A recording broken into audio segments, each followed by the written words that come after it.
calm.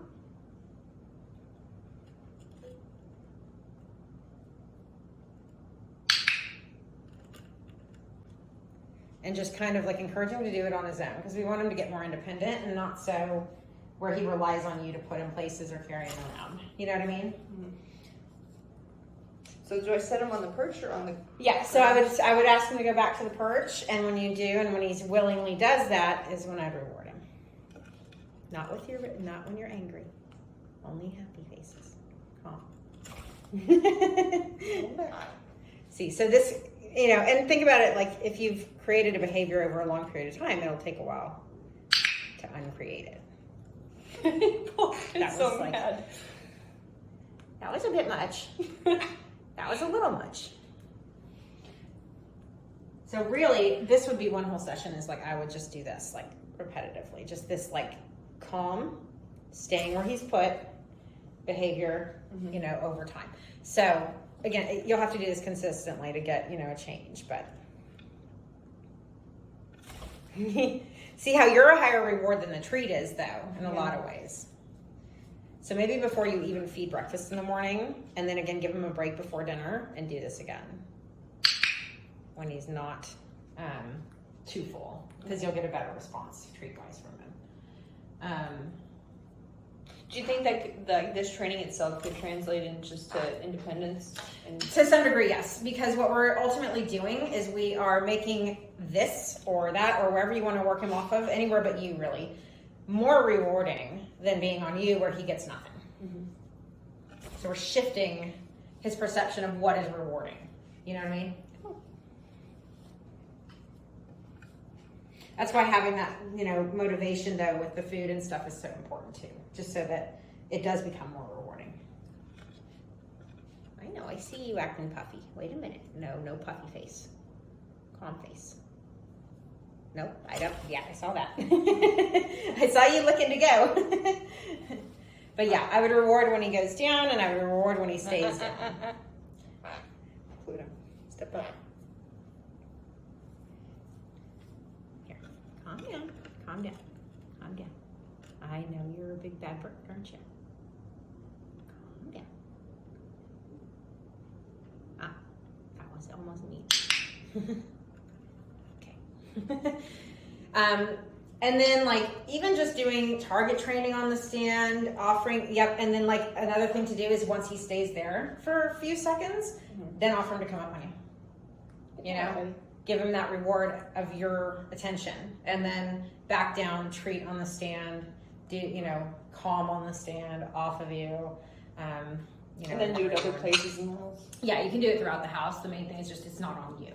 So you're not, you know, giving him that attention and reward of like cuddling and all of that stuff when he's on you.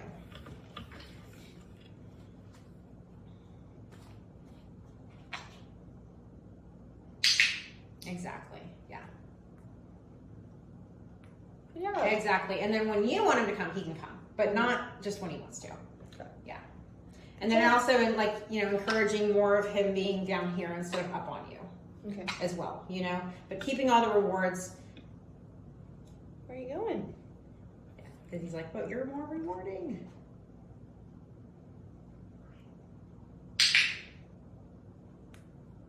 He's like, huh, this is interesting. Getting stuff over here. And I still get to come back? Oh, okay. Interesting. See? Yeah. So he's getting what he wants, but he's not having to do those behaviors to get it. And his energy is coming down. It's like such a simple training that I've kind of just forgotten. Everyone overlooks that kind of just training calm.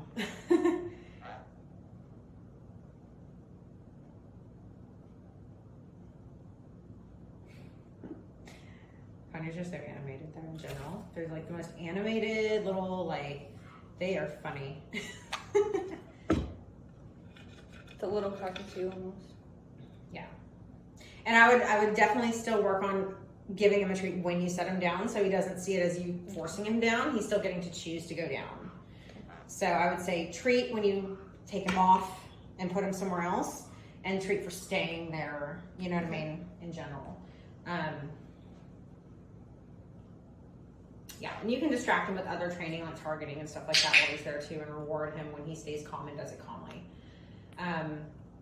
This will translate slowly into him being calm when other people are in the room, being calm when Cassini's in the room, you know, but putting it in his mind that the most rewarding behavior is this calm behavior versus that, you know, gotta be on you, need to be with you.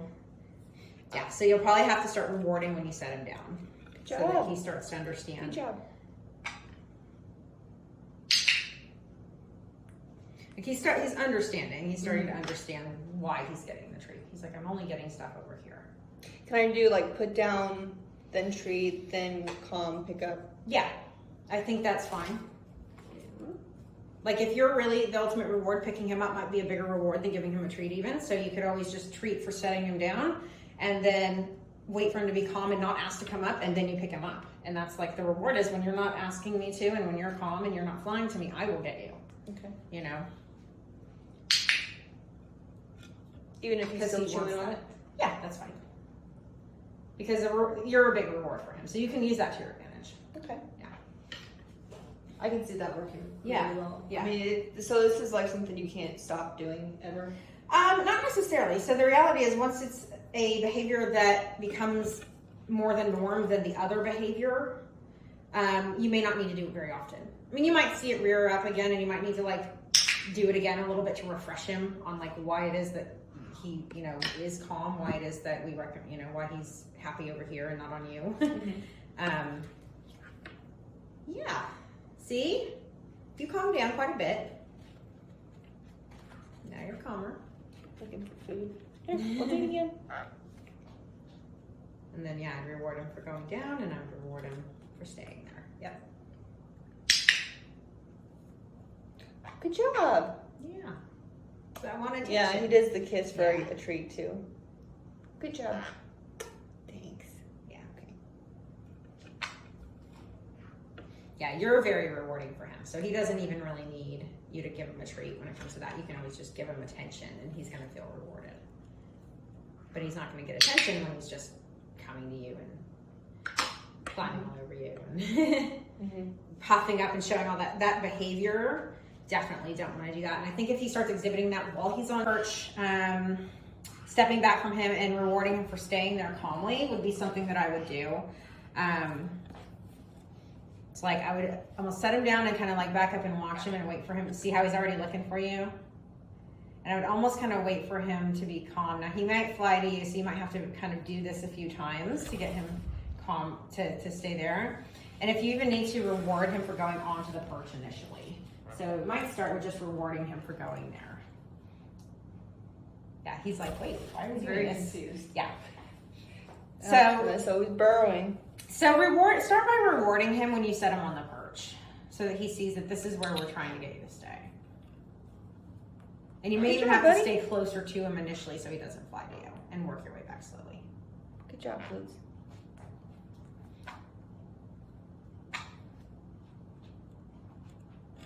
We also do the recall Right. training. He also probably sees it like recall. So you have to reset. So yeah, definitely for now, every time you set, yeah, he's like, onesie wings, no. For now, I would almost reward every time you set him down on the perch, reward, and then stay nearby and kind of continue. I don't know if he'll let me do it, but Yeah, I think I'll take it. it's okay. I have a treat. You gotta go protect mommy. I know. You want treats? You want treats? Nope. So yeah. So I would say start. Do you want it? Okay. There, you got calmer. That's better. I would almost start with just, it might even be seconds at a time initially, but just kind of standing right like where you are here, setting him down, reward when he doesn't fly immediately back.